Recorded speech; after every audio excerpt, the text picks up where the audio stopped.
Know, wonder, and learn. Hello fellow Isabelinos! My name is Crystal Juriel T. Lamog from Dumawing Elementary School at Dumawing Jones, Isabela. As an avid listener of Radyo Eskwela sa Isabela, I want to tune in and learn about the relationship of the volume between rectangular prism and a pyramid, a cylinder and a cone, and a cylinder and a sphere. Can you help me with my task? Keep safe everyone! Goodbye!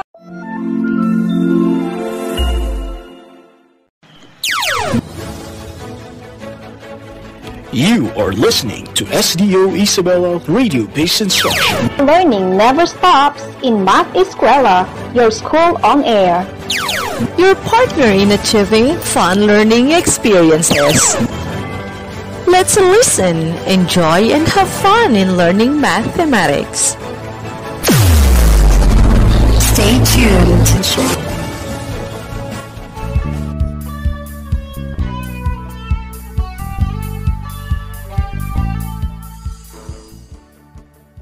Good day to you, our dear learners. I am glad to be with you, and I hope you learn more about our topic as we start the fourth quarter. This is DepEd Radyo Eskwela sa Isabela, your school on air in Mathematics 6. Time flies so fast. We are now in the last quarter of the school year. This means we achieved in finishing the 3 quarters of the school year. Even in this challenging situation, we are still managed to continue the learning of our dear learners through Radyo Eskwela sa Isabela. We are very thankful that the School Division of Isabela extend its effort to deliver quality education for Isabelino learners.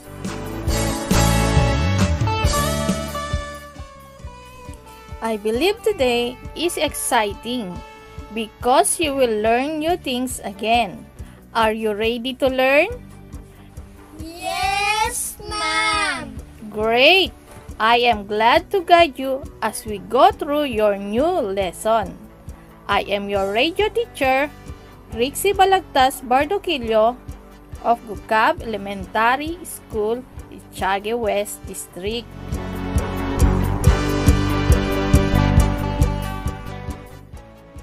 How are you, our dearest learners? It's okay, ma'am. How was your day? I am hoping you are all good today and eager to learn. Prepare all the things that you need. Your learning kit in Mathematics 6, your notebook, your paper, and your pen. You can have your snack with you as well while listening. Stay hydrated and stay full. In this lesson, you are expected to determine the relationship of the volume between a rectangular prism and a pyramid, a cylinder, and a cone, and a cylinder and a sphere. Have you seen an aquarium, the Pyramid of Egypt, a canned good, a ball?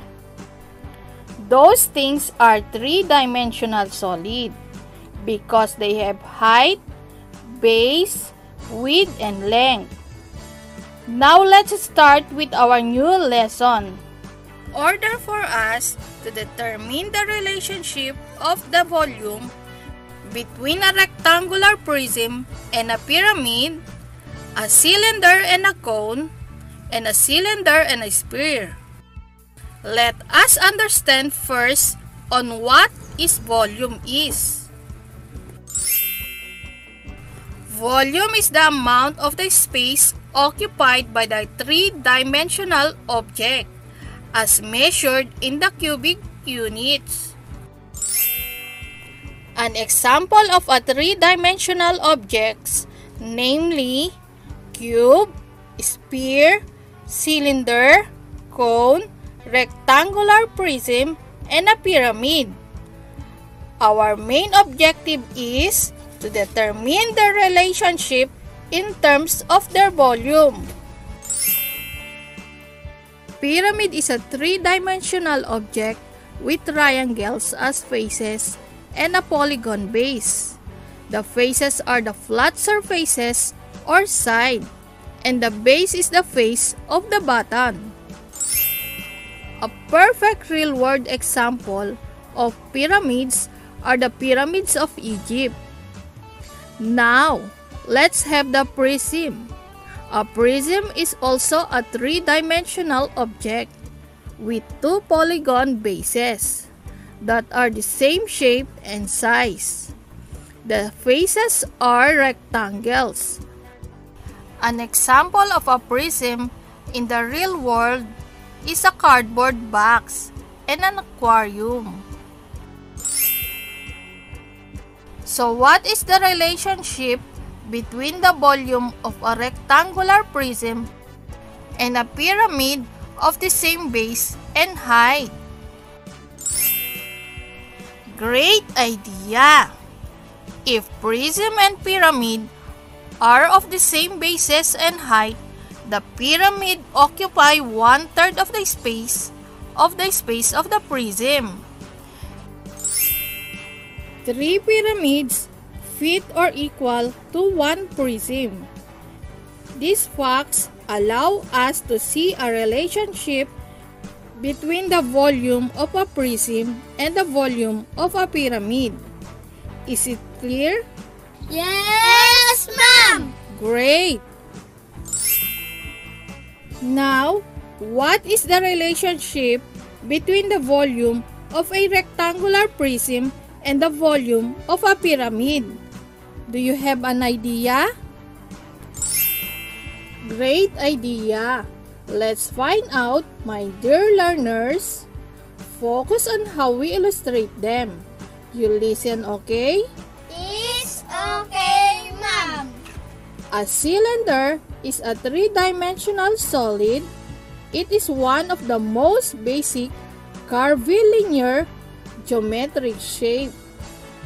It is the idealized version of a solid physical tin can that have lids on top and bottom. Now let's have a cone. A cone is also a three-dimensional geometric shape that tapers smoothly from a flat, circular base to a point called the apex or vertex. Aye, aye, Captain! A cone is formed by a set of line segments, half lines, or lines connecting a common point, the apex to all of the points on the base that is in the plane that does not contain the apex. A perfect real-world example cone is the ice cream cone. In similar way, like prism and pyramid, the volume of a cone and a cylinder that have identical bases and heights are proportional. If a cone and a cylinder have bases with equal areas and both have identical heights, then the volume of the cone is 1/3 the volume of the cylinder. Did you get it? Yes, Ma'am! Very good!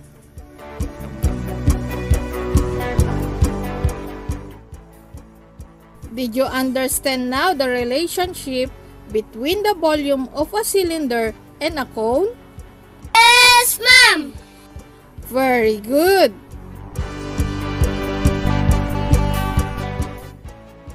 Now, let's determine the relationship of the volume of a cylinder and a sphere. A cylinder is a three-dimensional solid. It is one of the most basic curvilinear geometric shape. It is the idealized version of a solid physical tin can that have lids on top and bottom. A sphere has three-dimensional shape that looks like a ball with every point on its surface equidistant from its center. The sphere with the same circular center as to the circular base of the cylinder is given a volume in a relation to the cylinder. Sphere's volume is 2/3 of the cylinder's volume. Did you understand the relationship of the volume of a cylinder and of a sphere? Yes, ma'am. Very good.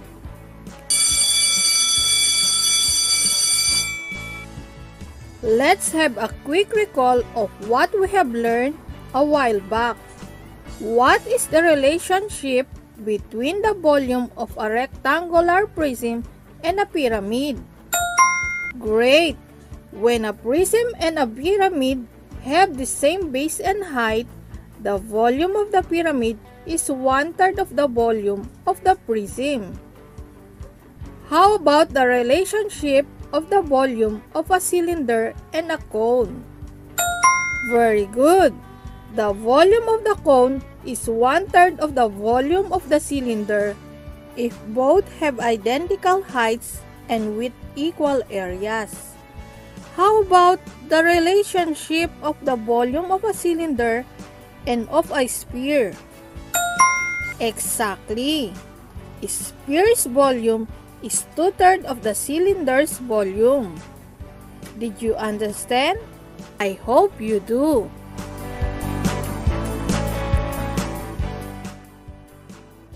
Let's check your knowledge in determining the relationship of the volume between the rectangular prism and a pyramid, a cylinder and a cone, and a cylinder and a sphere.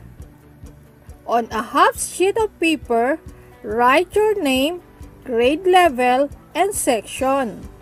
Here's how you will answer each item. Form a mathematical sentence and solve the problem. Dear learners, all you have to do is to write T if the statement is true and F if it is false. Let's have number 1. The volume of a pyramid is 1/2 the volume of a prism with equal height and base. The volume of a pyramid is 1/2 the volume of a prism with equal height and base.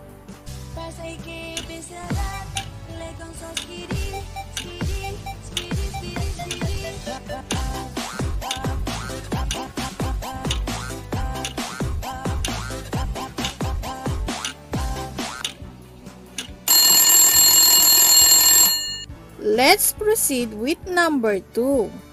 The volume of a cone and a cylinder that have identical bases and heights are proportional. The volume of a cone and a cylinder that have identical bases and heights are proportional.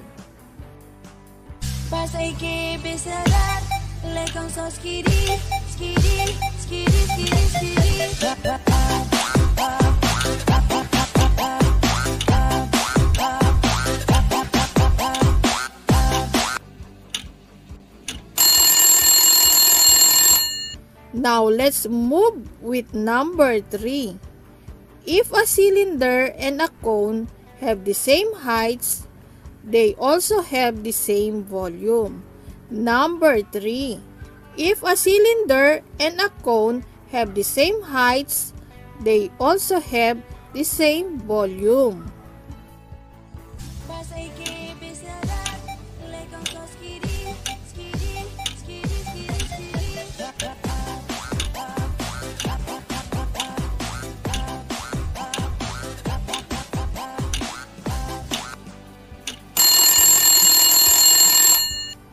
Children, let's now answer number 4.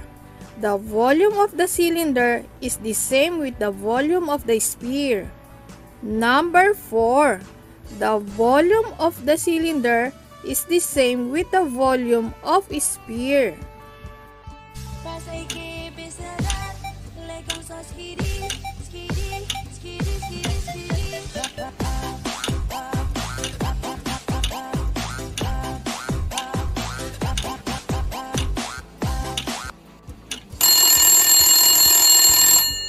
Let's go with number 5. The volume of the prism is 1/3 of the volume of the pyramid. Number 5. The volume of the prism is 1/3 of the volume of the pyramid.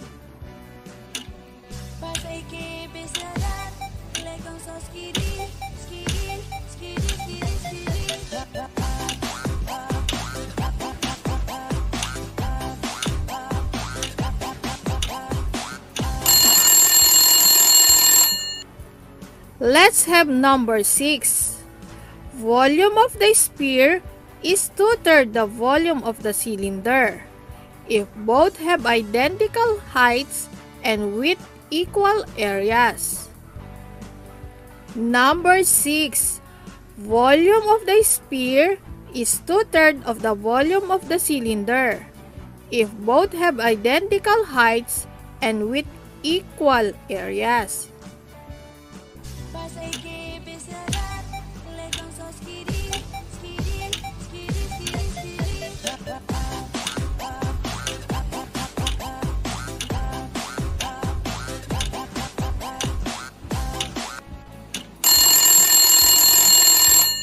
Let's proceed with number 7.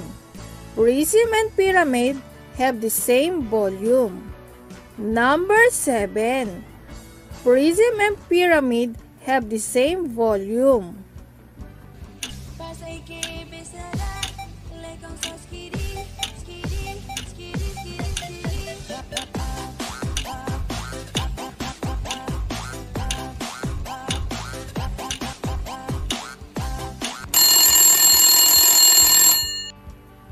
Let's proceed with number 8. Volume is the amount of space occupied by three-dimensional object as measured in cubic units. Number 8. Volume is the amount of space occupied by three-dimensional object as measured in cubic units.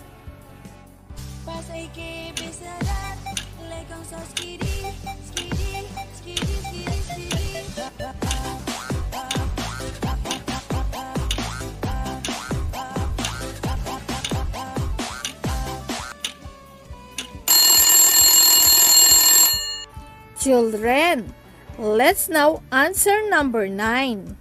A pyramid is a three-dimensional object with triangles as faces and polygon base. Number 9. A pyramid is three-dimensional object with triangles as faces and polygon base.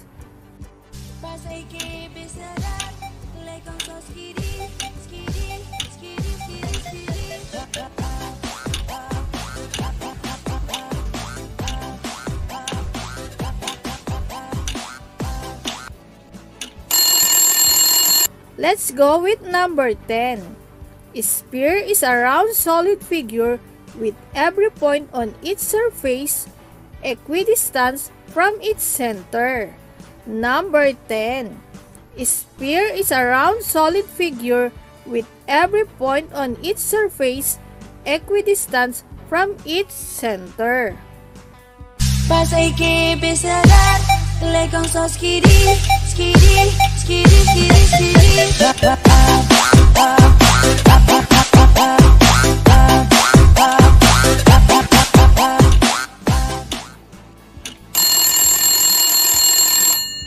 Alright, are you done? Now, let's check your answer. Remember that you are the one to check your answer. Therefore, you have to check it honestly, okay? So my dear learners, let's start with number 1. What do you think is the answer? That's right, the correct answer is F. False. Let's go to number 2. What do you think is the answer? You got it right. The correct answer is D. True. Let's have number 3. What do you think is the answer? Correct. The correct answer is false. Number 4. What do you think is the answer? That's it. The correct answer is F. False. Let's proceed to number 5. What do you think is the answer? Very good. The correct answer is F. False. Let's proceed with number 6. What do you think is the answer? Excellent. The correct answer is T. True. How about number 7? What do you think is the answer? Good job. The correct answer is F. False. Let's proceed to number 8. What is the answer? You got it right. The correct answer is T. True. Let's proceed to number 9. What do you think is the answer? Well done. The correct answer is T. True. Let's proceed to the last item, number 10. What do you think is the answer? Bravo! The correct answer is T. True. Now, count the correct answer. Write your score in the upper right portion of your paper. Who got a perfect score? Me, Ma'am. Congratulations! Who got 9 and 8? Ma'am. Good job, children! Who got the 5 to 7? Ma'am. Nice try! For those who got 4 and below, don't worry. There is another time to get high score. All you have to do is to listen attentively. Make sure that your answer sheet will be dropped by your parents or guardians following the health protocols. For you to master the lesson, there are remaining activities provided on your self-learning modules or learning activity sheet. If you have queries or problems, you may send a message through text or messenger or call your advisor and subject teacher through their contact details provided in your self-learning kits.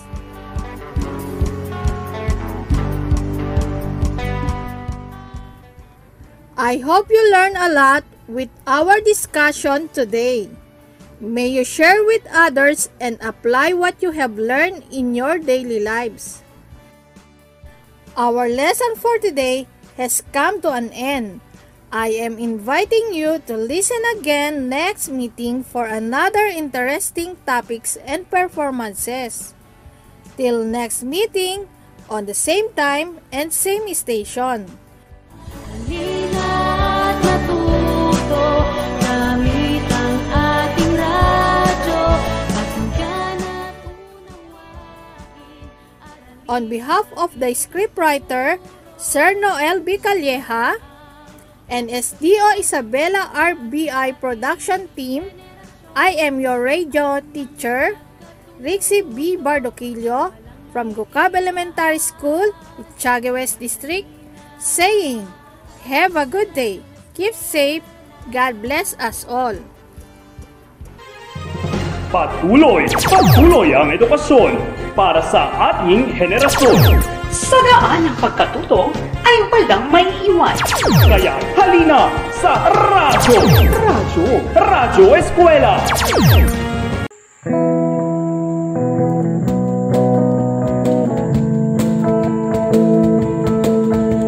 Gustong pagkain ang ating ihain, ang junk food ay iwasan, ng isip ay magkalaman, kumain ng gulay, nang di ka man lupaypay, uminom rin ng gatas, at nang ikaw ay lumakas, la la la la la la, kumain ng sagana, at nang ikaw ay sumigla, kumain ng wasto para isip ay maging listo, isang paalala mula sa himpilang ito.